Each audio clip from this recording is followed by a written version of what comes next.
Buenas noches a todos, bienvenidos a esta transmisión por parte de la Gran Comisión de Tecnologías de la Información, de la muy respetable Gran Logia de Libres y Aceptados Masones de Tamaulipas. Les damos la más cordial de las bienvenidas, sobre todo el gusto de tener presente a nuestro muy respetable Gran Maestro Ramón Arias Martínez.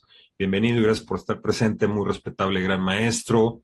Saludamos con mucho gusto también a nuestro ex gran maestro de nuestra Gran Logia de Tamaulipas, el querido hermano Teodoro Hinojosa Elizondo. Bienvenido, querido hermano, qué gusto que estés presente, así como cada Gracias, uno. buenas noches.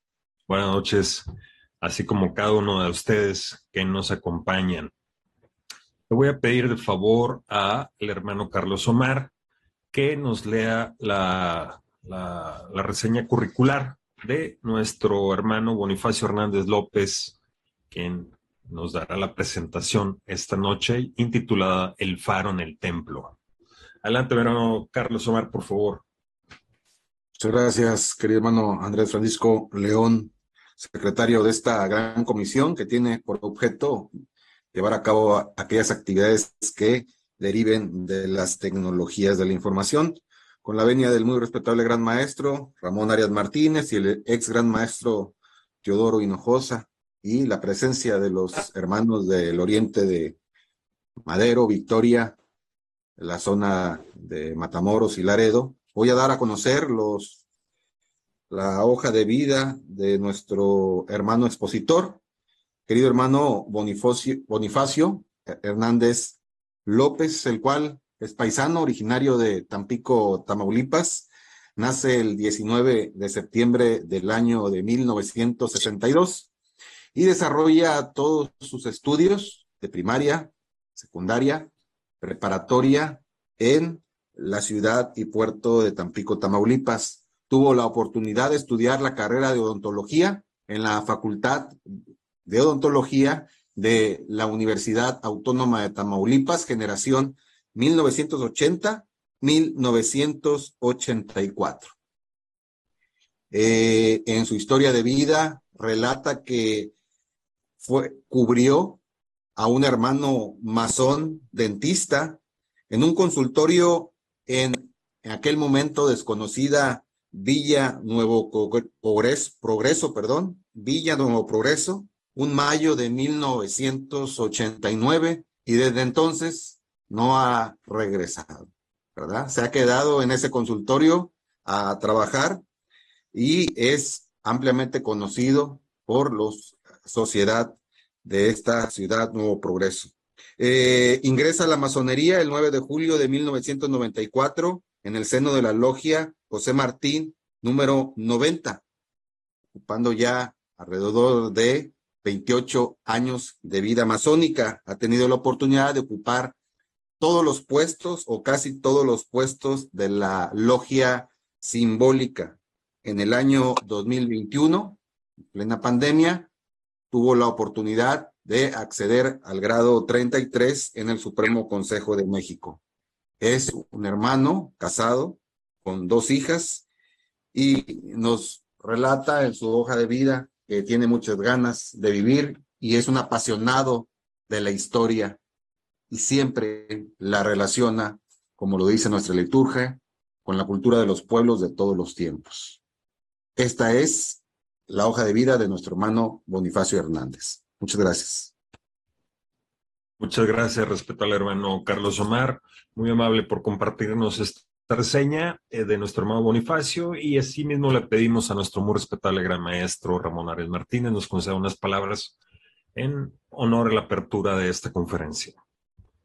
Muy buenas noches. En primer término, saludo con mucho respeto, afecto y admiración a nuestro muy respetable ex gran maestro Teodoro Hinojosa Elizondo, que en esta noche se conecta con nosotros. Bienvenido, mi respetable hermano. Al mismo tiempo, los venerables maestros, los diputados de distrito, los integrantes de grandes comisiones, como es el caso de mi respetable hermano Andrés Francisco León Espinosa, integrante de la Gran Comisión de Tecnología e Información. Pues seamos bienvenidos todos, no solamente del estado de Tamaulipas, sino de otros estados, inclusive a nivel internacional. Esta plataforma digital ha permitido traspasar fronteras y poder conectarnos de una manera fraterna hacia el conocimiento pleno de lo que un masón debe de enterarse. En esta ocasión le damos la bienvenida muy fraternal a nuestro muy respetable hermano, venerable maestro de la respetable y simbólica José Martín número 90, que el día de ayer estuvo de manteles largos cumpliendo su 40º aniversario. Tuvimos la oportunidad de hacernos presentes con una asistencia de más de 50 personas, porque fue una tenida blanca. Por ello, esta noche le damos la más fraternal de bienvenidas a nuestro venerable maestro Bonifacio Hernández López, odontólogo de profesión, ya prácticamente integrado en Nuevo Progreso, Tamaulipas, un hombre exitoso, con muchos deseos de hacer las cosas, y eso lógicamente engrandece a una persona cuando tiene esa capacidad y esa virtud de hacerlo. Hace tiempo él nos deleitó con este tema, el faro en el templo. Para mi gusto, fue de las mejores conferencias magistrales que pudimos nosotros apreciar en ese entonces. Ahora, creo que en esta repetición del faro en el templo, debió haber tenido tiempo suficiente para enriquecer más esta temática, que estoy seguro que va a ser del agrado de todos nosotros. Seamos bienvenidos, mis queridos hermanos. Un saludo muy fraterno para toda la gran jurisdicción tamaulipeca, para otras grandes jurisdicciones, y sobre todo con el deseo vehemente de que sigamos superándonos interior y exteriormente. Muchísimas gracias por haberse conectado con nosotros en esta plataforma digital, y un reconocimiento para la Gran Comisión de Tecnología de la Información, que ha estado trabajando muy febrilmente para traernos este tipo de conocimientos que estoy seguro que van a seguir enriqueciéndonos notablemente. Muchísimas gracias. Muchas gracias, muy respetable gran maestro Ramón Arias Martínez, por las palabras de entrada. Bienvenida a esta gran conferencia, y le otorgamos los micrófonos a nuestro respetable hermano Bonifacio Hernández, quien nos va a deleitar con la conferencia. El faro en el templo. Adelante, mi hermano.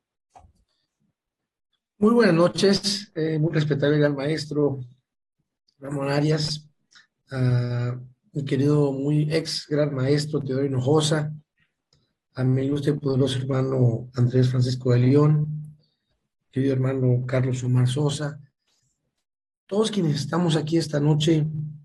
Cuando oigo que es una conferencia, se oye muy, muy bonito, pero más que una conferencia, queridos hermanos, es un mensaje de emociones. Sí, ya habíamos platicado sobre el faro en el templo, pero encontramos cada vez muchas cosas y seguimos buscando y seguimos encontrando, y por eso le digo que es un mensaje de emociones, porque cada vez que oigo algo, que encuentro algo, voy y lo anoto en donde tengo el trabajo, y de tal manera que a veces ya está completamente diferente, pero con grandes emociones. Por eso les digo, muy bienvenidos a esta noche de un mensaje de emociones, porque eso es el trabajo, el faro en el templo, el faro en el tiempo, el faro en Logia, el faro de Alejandría,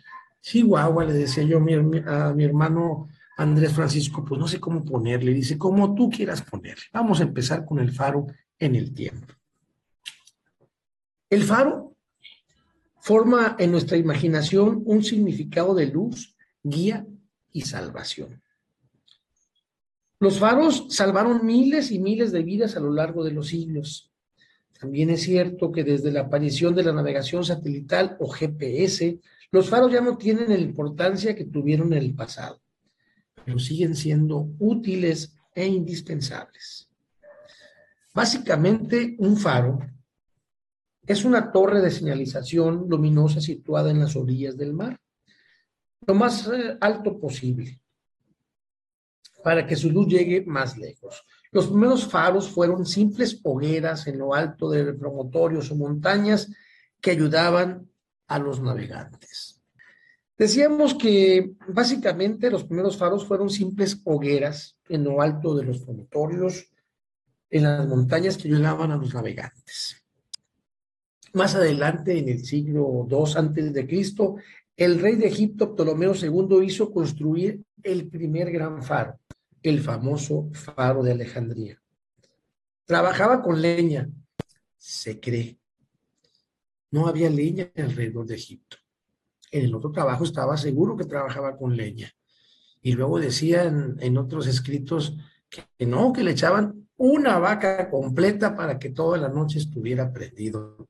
De otras decían que ya habían encontrado algo de aquel famoso petróleo y con eso empezaban a iluminar. De tal caso que exactamente a la fecha no se sabe. En el trabajo pasado yo estaba seguro que era con leña. Ven cómo vamos cambiando estos trabajos y vamos, pues van entrando más dudas cada vez. Bueno, el primer faro, el famoso Faro de Alejandría, que dicen que era leña. En su tiempo, vamos a ver el faro. Ahí está. En su tiempo fue una de las 7 maravillas del mundo antiguo. Ese faro se levantó en la isla de Faros, de donde proviene el nombre. Es un punto de referencia y guía hacia el puerto de Alejandría. Era una torre de 130 metros de altura. Durante mucho tiempo fue la edificación más alta del planeta. Los faros existieron desde la época romana y griega, que hasta los fenicios y cartagineses encendían hogueras en lo alto de las torres vigía.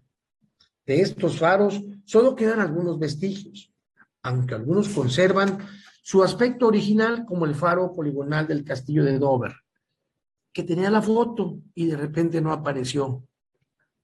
Bueno, seguimos adelante.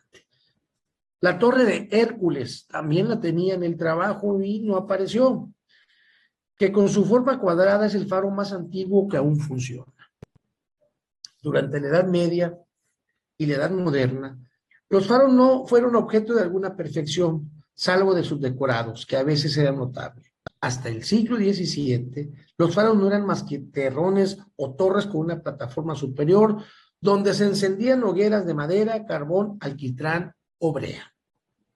En 1786, el francés Joseph Tuileries reemplazó estos métodos primitivos por lámparas que tenían un quinqué rodeado de reflectores parabólicos de metal pulido e ideó el primer sistema de rotación mecánica. Habían nacido las mejoras ópticas y las primeras luces giratorias, con un haz luminoso constante, el primer aparato con destellos y eclipses. Ese fue instalado en Suecia, el faro de Mansrat, pero aún pero aún se perdía mucha luz, porque la superficie de metal absorbía parte de ella y se deterioraba. En el siglo XIX se dio un paso inmenso con Agustín Fresnel, quien inventó las lentes escalonadas.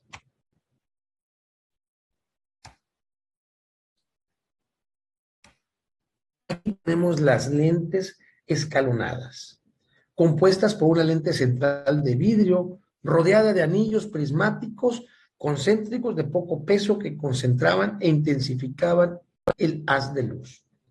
Este sistema fue instalado por primera vez en el faro de Cordoue, el más antiguo de Francia, que era vital para la navegación. Desde el mar, aquí tenemos el faro, déjenme ver, este es el faro, y allí adentro se encuentra ese nuevo invento para 1823 en Francia. Desde el mar los barcos no solo ven,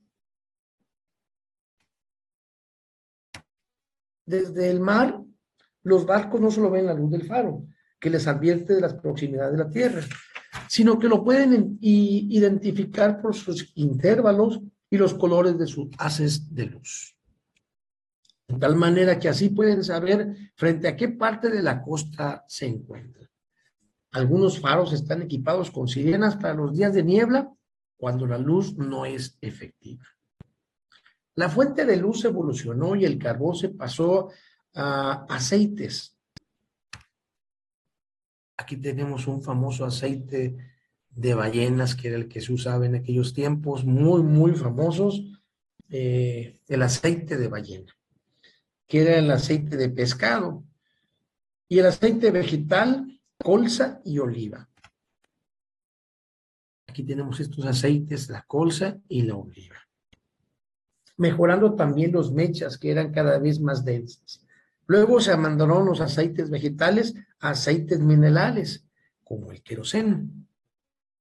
Y aquí encontramos un queroseno, que es, ya era un derivado del petróleo primario que se empezaba a hacer. Y la parafina.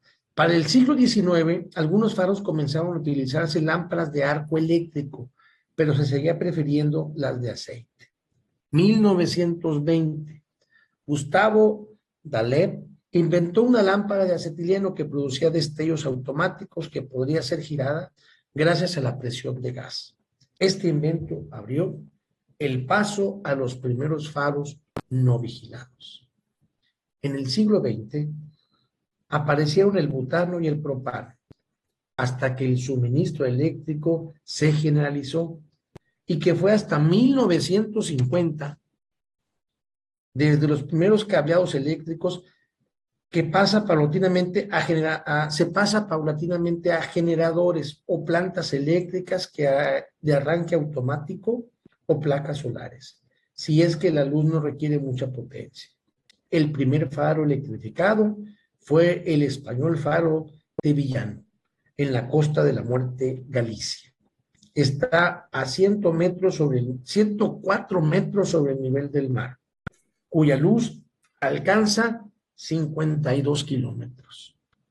Decían que el faro de Alejandría alcanzaba los 50 kilómetros. También es un dato que no está muy bien respaldado. Hasta finales del siglo pasado había guardafaros o fareros que se ocupaban y vivían en los faros. Eran los responsables del mantenimiento y limpieza, además de garantizar la luz para los navegantes. Actualmente, la inmensa mayoría de los faros funcionan automáticamente y son vigilados a distancia. La vida solitaria y aislada de los fareros inspiró a los escritores como El faro del fin del mundo de Julio Verne, como El faro del fin del mundo, relato que se desarrolla en el Cabo de Oros, al extremo sur de América. Cuando leí esto, empecé a buscar esta novela de Julio Verne y es por allá por Argentina. No sabía que Julio Verne se había inspirado en un faro acá en América. Creo que es la única novela, he estado investigando, de Julio Verne que se inspiró acá en América. Existen otros libros con trama de amor, intriga, misterio, donde el faro mismo es un personaje de la trama. El cine no se quedó atrás. Hay varias películas con escenas que se desarrollan en un faro. Las señales de satélite, que son las que funcionan, los GPS, pueden suspenderse en caso de tormenta solar, guerra. En ese caso, los faros volverán a ser indispensables para los marinos, sus pasajeros y sus cargas. Por eso, el destello salvador de un faro que aparece de noche en el horizonte sigue siendo lo que siempre fue: luz, guía, salvación y destino. En aquel tiempo escuché a mi querido hermano Banoye que decía: nuestra edificación, y por eso decidí ponerla, es en nuestro templo, como dijo en su extraordinario trabajo el querido hermano Banoye, templo o edificación, tenemos la ilustración de un faro en Oriente, un símbolo más de los muchos que lo adornan, por lo cual surge el tema de este trabajo: el faro de Alejandría. Demos la bienvenida a nuestro primer invitado de esta noche. Bueno, pero antes de llegar, estamos en vivo, Leamos esto que también lo encontré y me gustó. He decidido ser como el faro. El faro no va corriendo por toda la isla, tratando de salvar embarcaciones. Por el contrario, el faro brilla y brilla fuerte desde el lugar en que se encuentra. Y es con su luz y su constancia que logra salvar embarcaciones. Sé como el faro. Jaime Leal. Me gustó esta frase para traerla hoy. Bueno, y ahora sí demos la bienvenida a nuestro primer invitado. Esta noche, Alejandro III de Macedonia, conocido como Alejandro el Grande, hijo de Olimpia, de Pío y Filipo II de Macedonia.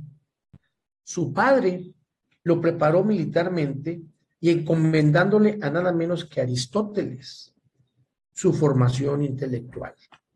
Vamos a ver Aristóteles, su formación intelectual, del cual aprendería política, geografía, conflictos de culturas, pero sobre todo a luchar de una manera estudiada, inteligente y culta, antes que con las armas, ya que se decía que los griegos tenían brío e inteligencia para gobernar.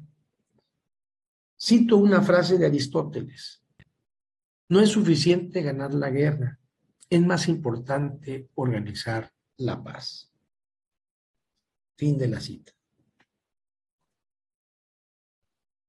Alejandro y Diógenes, otro de los pasajes que me encontré que no está en el trabajo, pero me encantó y quise ponerlo esta noche. Cuentan que Alejandro salió de su palacio a dar una vuelta a ver qué pasaba en el pueblo y se encuentra con un filósofo llamado Diógenes. Este filósofo no le interesaba quién venía. Todo el mundo al paso de Alejandro se abrían y le daban su reverencia. Diógenes no le importaba. Llega Alejandro y le dice: Diógenes, ¿por qué no me haces reverencia, perdón? Se levanta Diógenes así como viéndolo y le dice: aquí estamos. Dice: vengo con muchas ganas de concederte el deseo que más quieras. Y queda ilustrado en esta pintura con la mano diciéndole Diógenes: si me vas a dar realmente lo que yo quiero, hazte a un lado, déjame seguir disfrutando el sol. Alejandro, cuentan que siguió adelante y le decía a sus maestros: si no fuera Alejandro, me hubiera gustado ser Diógenes. Muy bonito paso que escuché y me encantó esta noche traerlo con ustedes. Alejandro, de 20 años, al morir su padre, él ya convertido en rey, montado en su famoso caballo Céfalo, emprende el camino para conquistar el mundo y comienza una aventura que lo llevará a ser considerado como uno de los personajes más famosos en la historia. Vemos una foto de su primer batalla.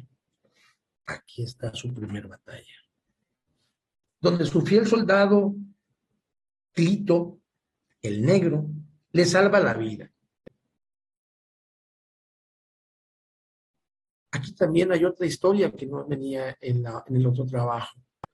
Cuentan que el negro en esta ilustración le salva la vida a Alejandro en la primer batalla. Apenas llevaban la primera batalla y Alejandro hubiera muerto en ese momento.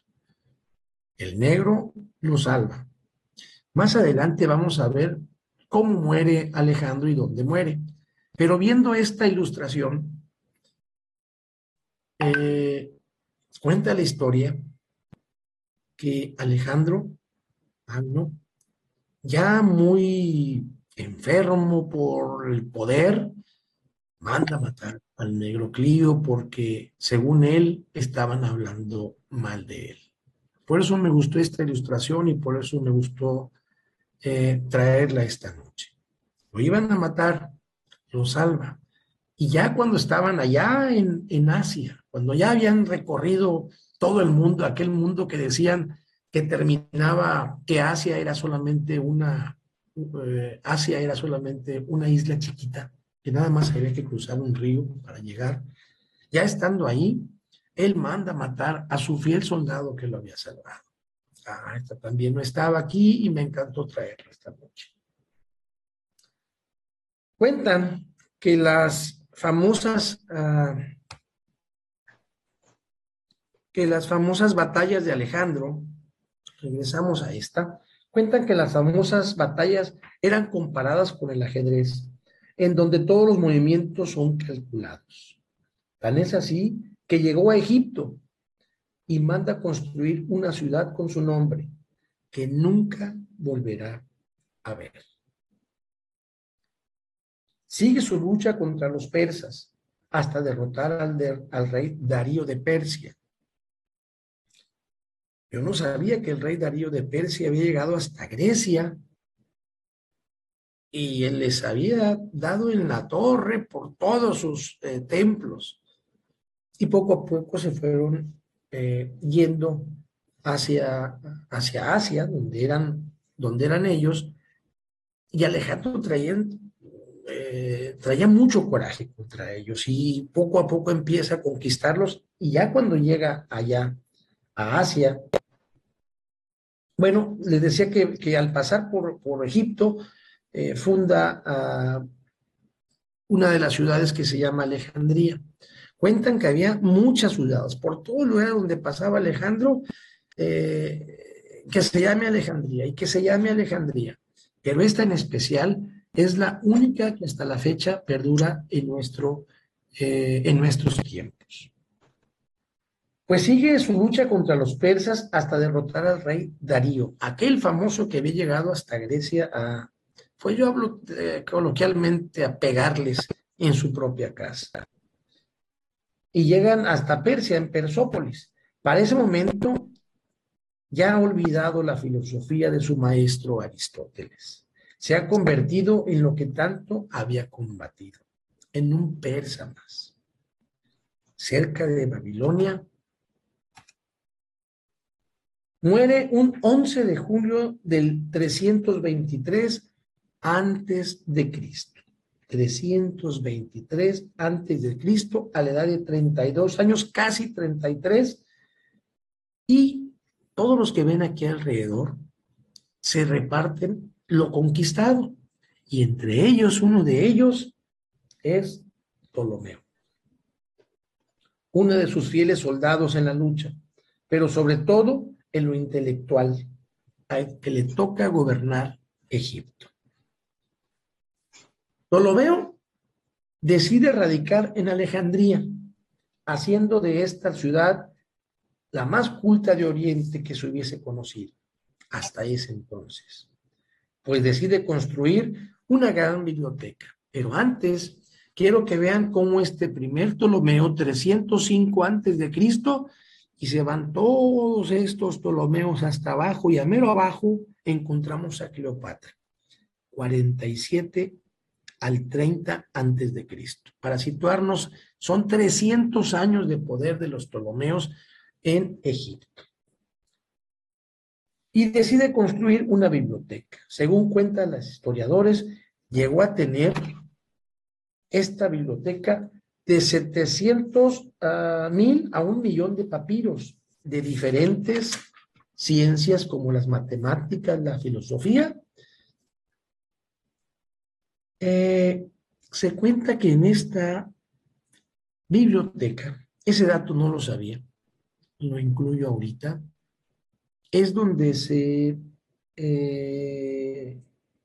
traduce del Antiguo Testamento al griego y del griego a todos los demás idiomas. Pero es aquí donde llega el Antiguo Testamento, aquella historia de los 7 y 7 que bueno, en otro momento lo contamos porque es muy, muy interesante, pero es aquí donde llega el Antiguo Testamento y de aquí al mundo. Es el propio Ptolomeo quien manda a construir el faro de Alejandría y es terminado por su hijo Ptolomeo II, 20 años después. Considerado una de las 7 maravillas del mundo antiguo, llegando a ser la edificación más alta jamás construida, con 130 metros de altura, unos 20 pisos actuales. Quienes alcanzan a ver casi, era lo que les contaba, quienes alcanzan a ver casi 50 kilómetros de largo. También es un dato que no está muy exacto, pero se cuenta como cotidiano. Cuentan algunos visitantes que al llegar a Alejandría eran cuidadosamente revisados los barcos.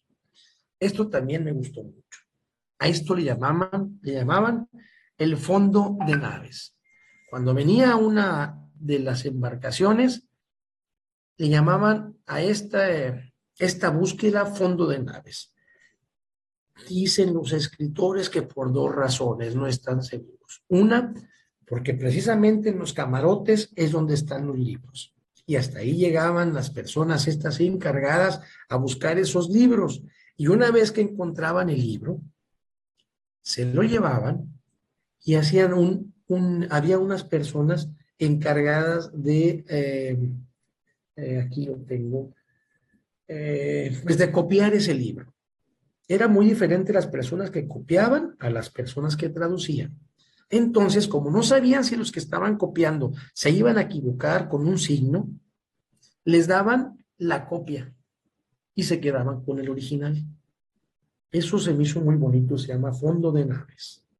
Es a ese punto que hacían, que también es muy interesante cómo se desarrolla y se dice que era. Relatan que contenían tanta información que Egipto fue llamada la cuna de la civilización, concentrada en Alejandría, siendo esta el origen de la actual cultura occidental, influyendo decisivamente en la historia de la humanidad. Próximamente, cuando regresemos a nuestro templo y estemos en logia y miremos ese faro que nos seguirá guiando, pensemos a ser mejores hombres, mejores hermanos, por el bien de la humanidad. La maravilla del mundo antiguo era Alejandría, que el símbolo físico de todo lo que había en Alejandría era su faro. No se puede entender una cosa sin la otra. Alejandría y su faro.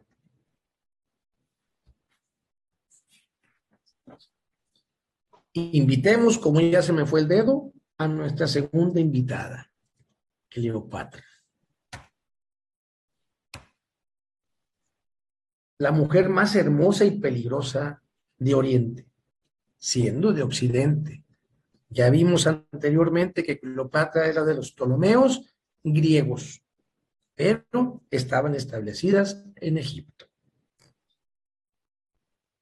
Capaz de seducir a los 2 hombres más poderosos de sus tiempos. Quizá no los más poderosos, pero sí los más importantes de ese momento. Había otros importantes, pero para Hollywood eran los hombres más poderosos de Roma. Ellos eran romanos. Cleopatra era de Egipto, pero era de origen griego. Bueno. Dinastía de los Ptolomeos, Cleopatra VII. ¿Se acuerdan que vimos por acá? Me regreso. Ahí está. Cleopatra VII vemos a mero abajo. Todos los Ptolomeos estos pasaron hasta llegar a Cleopatra. Todos estos Ptolomeos que ven aquí, ninguno hablaba Egipto, los jeroglíficos. Todos ellos hablaban griego. Cleopatra era la única que hablaba 7 idiomas y la única que interpretaba los jeroglíficos de Egipto. Esa era una de sus cualidades de esta mujer. Seguimos. Y me gusta cómo Hollywood en 1963 hace esta película que fue tan famosa eh, y tan comentada. Yo la llegué a ver en aquellos festivales que se hacían de películas, le llamábamos viejitas, clásicas, le llamaban las películas clásicas, y era, preciosa la película en su momento, la más costosa hasta ese momento. Y vemos aquí a Richard Harrison, quien interpreta a Julio César, el gran Julio César. Bueno, vamos a seguir leyendo porque aquí dice mejor. Dice, al llegar Julio César a cobrar la deuda que tiene con Roma, Cleopatra se esconde. Vamos a ver. Permítanme tantito. Ahí está. A cobrar la deuda, Julio César se esconde en una alfombra y llega hasta Julio César. Julio César de 54 años. Imagínense, 54 años, sabio, político, guerrero, gran amante de mente despierta y casado. Casado, imagínense, 54 años y le llega en una alfombra envuelta una muchacha de 24 años que no están seguros todavía si era hermosa o no, pero con una inteligencia bastante avanzada y cuentan que con una manera de platicar muy amena. Siempre la han dibujado de hermosa, que era la hermosura en ese tiempo. Sí, en los 70s, ahorita ha cambiado un poco la hermosura. Y ponemos aquí una de las monedas encontradas de Cleopatra y ponemos a Elizabeth Taylor. Esos ojos de Elizabeth Taylor que embrujaban a muchos y sobre todo a Richard Burton, a quien hizo Marco Antonio. Bueno, según Plutarco, quien escribía en la vida de Julio César, no era tan bella, pero tenía un poder de conversación, seducción, y eso hizo una empatía con César, una mujer culta. Al morir César, y aquí le puse yo al morir César, después me di cuenta, pues lo mataron. Esa es otra historia. ¿Se acuerdan de Brutus? Bueno, esa es otra historia. Al morir César de Roma, deja encargada a Cleopatra a su fiel general. ¡Tararán! Dicen algunas. A su fiel general, en este caso Marco Antonio. Era su fiel escudero, era quien estaba siempre atrás de él y bueno, le dice, cuídame a mi mujer de Egipto y ¡zas! Pasa lo que tiene que pasar. Cleopatra, y en este caso Richard Burton, mejor conocido como Marco Antonio, tienen casi la misma edad y nace un amor muy fuerte entre ellos. Lo del César fue más que todo conveniencia. Aquí empieza un amor muy fuerte que ahorita vamos a seguir platicando. Hizo de empatía César. Al morir César de Roma, deja encargado a Cleopatra, su fiel general, 30 años, contra 24, 25 años. Ya ella había tenido un hijo de César, pero llega a tener también un hijo llega a tener un hijo con Marco Antonio. Me confundo. Julio César es el viejo, 54 años, ya había tenido un hijo con él. Y Marco Antonio es el joven, es el que la está viendo más. Está preciosa, este cartelón. Vemos a Julio César como diciendo, esta mujer, claro que tiene que ser mía. Y vemos a un Marco Antonio con una mirada de amor. Y en medio, la tan famosa y querida mujer. En poco tiempo también cae en las redes tan seductivas Marco Antonio, quien también era casado. Los historiadores romanos de esa época la vuelven a atacar de amante. Olvidemos la otra palabra, por decirlo de alguna manera. Los romanos al mando de Octavio atacan a Alejandría y muere Marco Antonio. Aquí dicen muere Marco Antonio. Otros dicen que no, que le dijeron a Marco Antonio, murió Cleopatra y él se suicida. Y luego sabe Cleopatra que se muere Marco Antonio y ella decide, pues, aquella famosa suicidium, el más famoso, cuentan los historiadores de la historia. En sí, con esta batalla, que me apasionó y hablé tanto de Cleopatra y de todos ellos, pues se enciende aquella famosa biblioteca. Al verse acorralada Cleopatra, protagoniza uno de los suicidios más famosos de la historia. Otro dato que sí se los di la vez pasada, pero me encanta y me encanta. Para ese tiempo tenía 40 años. 30 años después nace Jesucristo. Si contamos que Julio César tenía 54 y lo matan, y era un hombre fuerte, sí pudo haber aguantado a lo mejor Cleopatra con todos sus cuidados, vivir 70 años y haber conocido, porque por ahí cerquita nació Jesucristo. Pero esa es otra historia y no se dio. Pero sí me encanta siempre decir que Cleopatra, cuando hablamos de Cleopatra, y Cleopatra pues fue 30 años antes de Jesucristo, antes de que naciera. Qué cerca estuvo de conocerla. Pasemos a nuestra siguiente invitada de esta noche. Bueno, esta foto me gustó, la puse porque aquí vemos a Cleopatra y Julio César, y del otro lado vemos el amor tan fuerte de Marco Antonio, que se suicida los dos, y mucho tiempo después Shakespeare hace aquella novela de Romeo y Julieta, algo parecido en aquellos de las cosas del amor.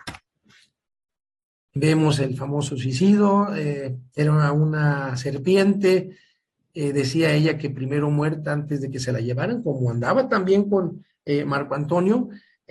Octavio se la quería llevar a Roma para exhibir la mujer que había sido capaz de embrujar a estos dos personajes. Pero no, decide suicidarse antes de ir de prisionera.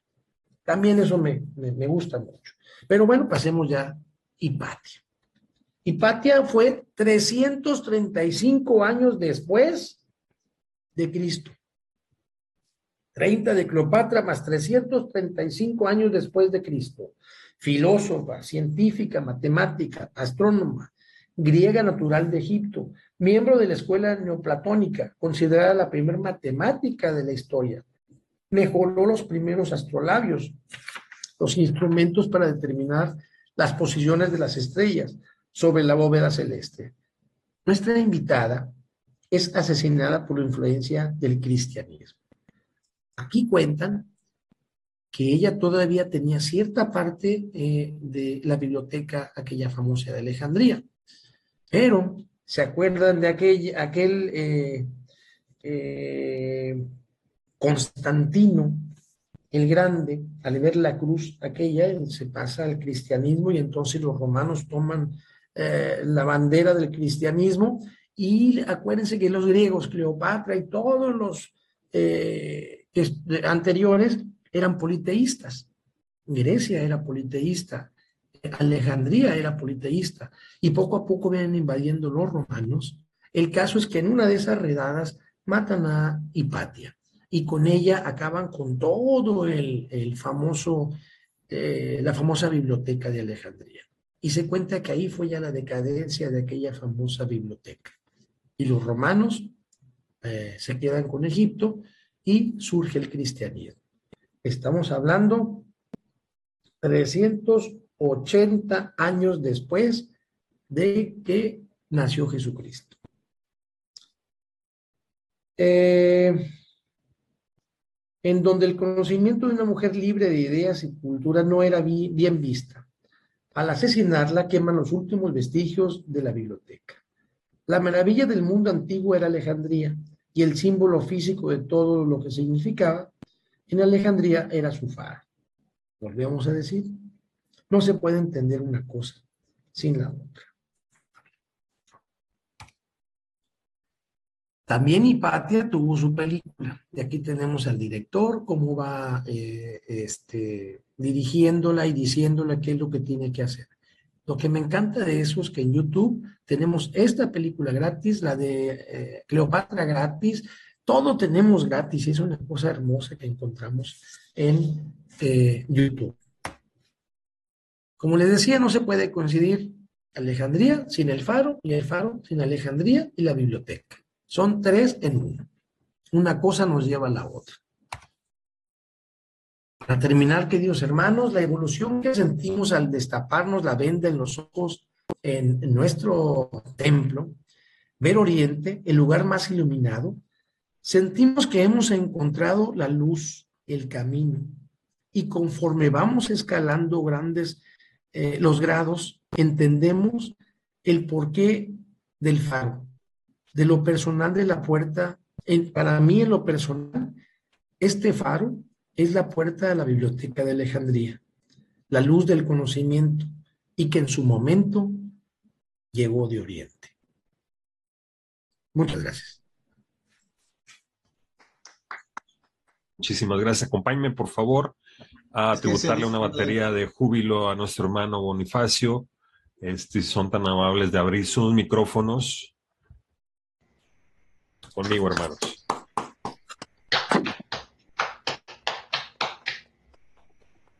Ahora sí, muchísimas gracias, mi hermano Bonifacio Hernández, por esta gran presentación. Es el faro del templo, el faro del tiempo, el faro de Alejandría, el faro de nuestro templo.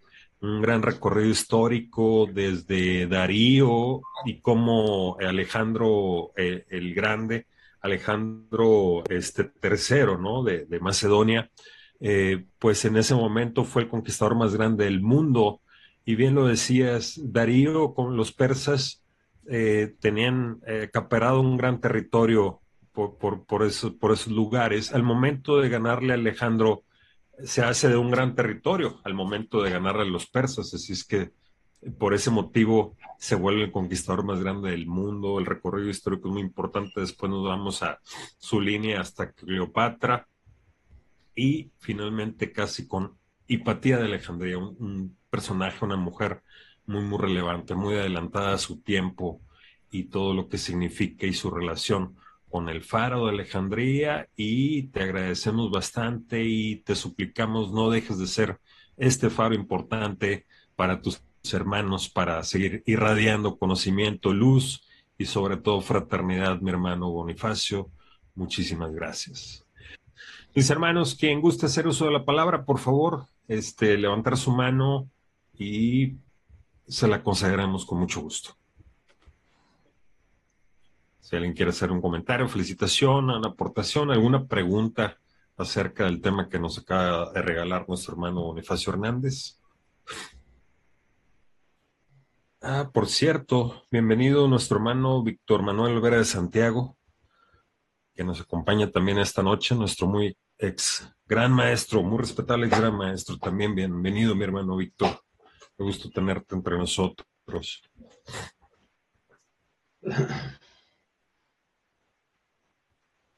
Si algún hermano desea hacer uso de la palabra, por favor, abrir su micrófono y adelante. Si no, le vamos a explicar a nuestro muy respetable gran maestro que nos regale unas palabras en honor a la conferencia de esta noche tan importante, culturalmente, y pues también nos toca en varios sentidos, ¿no? Muchísimas gracias, mi muy respetable hermano. Pues en realidad disfrutamos plenamente de esta charla amena, muy bien documentada por nuestro respetable hermano Bonifacio Hernández López, el cual él debe tener muchas satisfacciones en este momento. Ha cumplido 50 años de edad, es un profesionista distinguido, además un administrador del lugar donde radica. Él le está dando una cobertura especial turísticamente hablando al municipio de Río Bravo, en la vecina población de Nuevo Progreso. Es actualmente venerable maestro, le acaban de otorgar el grado 33, es inspector general de la Orden Supernumerario. Bueno, pues ¿qué podemos decir de mi hermano Bonifacio? Hace unos cuantos meses tuvimos la oportunidad de ser invitados para una degustación de tequilas, y es un excelente vendedor porque él nos tenía todos, tanto tejanos como del norte de Tamaulipas, disfrutando de este ágape fraternal, con mucho vocación de aleccionamiento para que nosotros pudiéramos disfrutar del buen vino y del buen tequila. Pero ahorita vamos a hablar del tema. Permítaseme, con el permiso de mi muy respetado hermano Bonifacio, ahorita que lo estaba escuchando, quiero hacer la siguiente analogía. Hay una frase que se dice que la masonería es el faro de luz que ilumina los senderos de nuestra propia superación. Así lo he leído y lo he acuñado dentro de mis trabajos que realizo como muy respetable gran maestro. Se me figura el faro como una logia y se me figura el mar embravecido con el desatamiento de las pasiones. Entonces la logia se convierte en una línea de orientación para que un barco, antes de que naufrague o que encalle, ese barco pueda vencer esas tempestades que son las pasiones y puede llegar a tierra firme gracias a que la masonería, el faro, lo alecciona para que sus virtudes lo saquen a flote, para que sus virtudes venzan al mal. Esas virtudes son las que el ser humano por esencia ya las trae consigo. Lo único que falta es irlas desarrollando, irlas puliendo, para que de esa manera poder trascender en nuestra vida personal, familiar, social, laboral, etcétera, etcétera. Eso es lo que yo entiendo como una simbología de lo que significa el faro de luz. Independientemente de que en un principio fueron piras las que de alguna manera orientaban a los barcos, esas piras se fue poco a poco transformando hasta hoy en día contar con una tecnología que permite evitar ese tipo de situaciones que provocaron tragedias, incluyéndose hasta el propio Titanic. Ya ven lo que ocurrió cuando se dijo que ni Dios podía hundirlo, y resulta que lamentablemente el Titanic fue víctima de una mala planeación de navegación, lo que provocó el hundimiento y la mortandad de cientos de personas. Bien, entonces, mis queridos hermanos, todo relato, todo dato histórico que nos revelan los acuciosos investigadores, tenemos que aprovecharlo para que en nuestra vida personal ir enderezando el camino y poder orientarnos hacia propósitos sanos,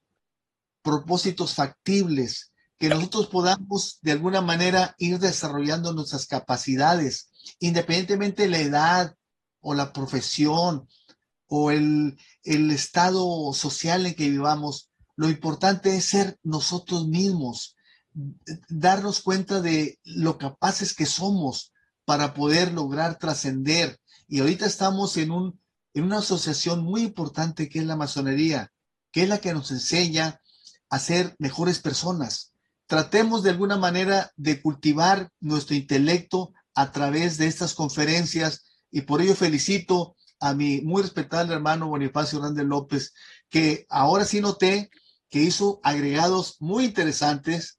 Él es un apasionado de la historia, del cine, es un apasionado de los personajes que de alguna manera le impactaron en su vida, porque ya hizo cuenta de ello, y nos invita para que incursionemos en ese mundo mágico del séptimo arte, para que nosotros nos recreemos con todos aquellos personajes que antes de Jesucristo y después de Jesucristo tuvieron a bien nacer, desarrollarse y mostrarse ante el mundo, para que el mundo pudiera darse cuenta de la enorme capacidad que tenían ellos. Mis queridos hermanos, esta noche ha sido de lujo, con la participación brillante de nuestro respetable hermano Bonifacio Hernández López, lo mismo que dice mi hermano Andrés Francisco León Espinosa, seguirnos cultivando, no limitarnos, porque los límites nada más nos interponemos nosotros mismos. Tratemos de evitar que esos límites entorpezcan nuestro funcionamiento cotidiano. Por lo tanto y por todo lo visto que estamos observando y escuchado, considero que ha sido una noche rica en matices y sobre todo en la presentación regia que acabamos de escuchar de parte de mi querido hermano Bonifacio Hernández López. Y saludando con el respeto que se merece a nuestro respetable y digno ex gran maestro Víctor Manuel Olvera de Santiago, esperando que siga con su franca recuperación, porque lo necesitamos dentro de las filas tanto simbólicas como filosóficas, y a mi respetable ex gran maestro Teodoro Hinojosa Elizondo, gracias por estar presente y espero que te vayas satisfecho y complacido con esta plática que nos acaba de deleitar nuestro respetable hermano. Muchísimas gracias a todos. Gracias, muy respetable gran maestro Ramón Martínez, qué amable por esa bella analogía en cuanto a lo masónico y también en cuanto a la vida en general. Es muy, muy importante. Ahorita tenía yo anotado por aquí dentro de la presentación, y una disculpa que me regrese un poquito. Dijiste cuando, mi hermano Bonifacio, cuando en Alejandría hacían las réplicas de los libros, ¿era fondo de qué? El micrófono, please.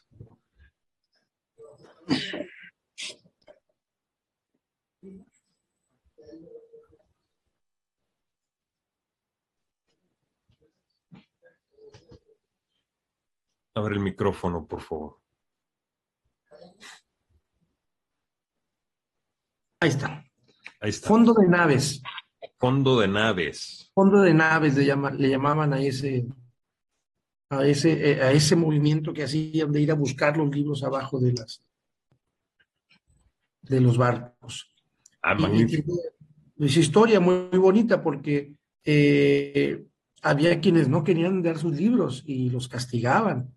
Y había quien juntaba muchos libros y a eso se dedicaba, a llevar los libros y que le hicieran su copia y se regresaba.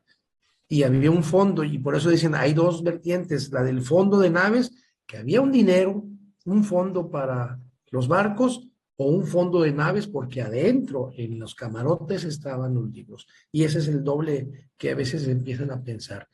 Déjeme regresarme porque le piqué acá. Ahí estoy.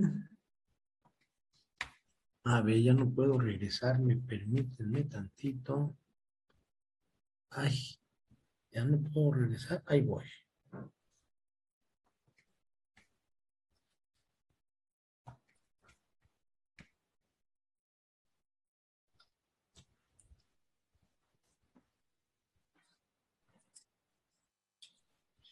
Está cerrado el micrófono, ¿eh?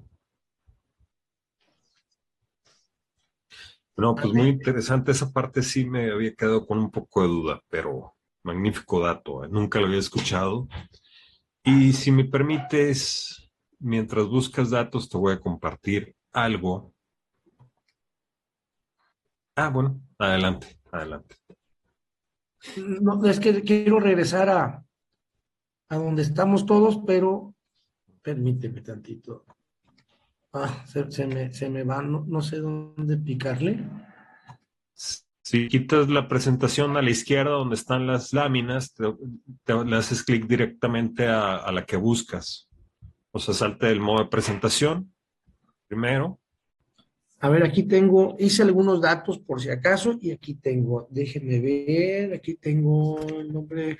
También está el del nombre de pergamino, ¿eh? Cuentan que los egipcios eran los que nutrían aquella biblioteca, la biblioteca de Pergamino, ahí se llamaba aquella biblioteca de Pérgamo. Y entonces los egipcios las nutrían con el pergamino. Y de repente dijeron los egipcios, no, ya no les vamos a dar porque estos se están adelantando. Y entonces ahí inventan el papiro. El pergamino. Ahí inventan el pergamino. Por eso se llama pergamino, porque viene de la biblioteca de Pérgamo. Pero por aquí tenía más información sobre la producción de conocimiento. Bueno, tenía aquí unas cosas, ya no las puedo ver, pero sí era Tenía muchas cosas, dije, por si me preguntan, tengo aquí todo documentado en hojitas y ya no las encuentro. Pero así se le llamaba. Después te mando, fondo de naves, después te mando el link de donde lo saqué. Pero déjame regresar a que estemos todos. No. Una disculpa, hermanos, estoy aquí picándole y... No, pues muchas gracias, hermano Bonifacio, por la explicación. Disculpa, gran maestro, que me regresé a la parte de las preguntas, pero por ahí había notado y recordé esa duda. Y yo creo que fue muy fructífera. Déjame, te comparto algo. Permítanme, les comparto algo.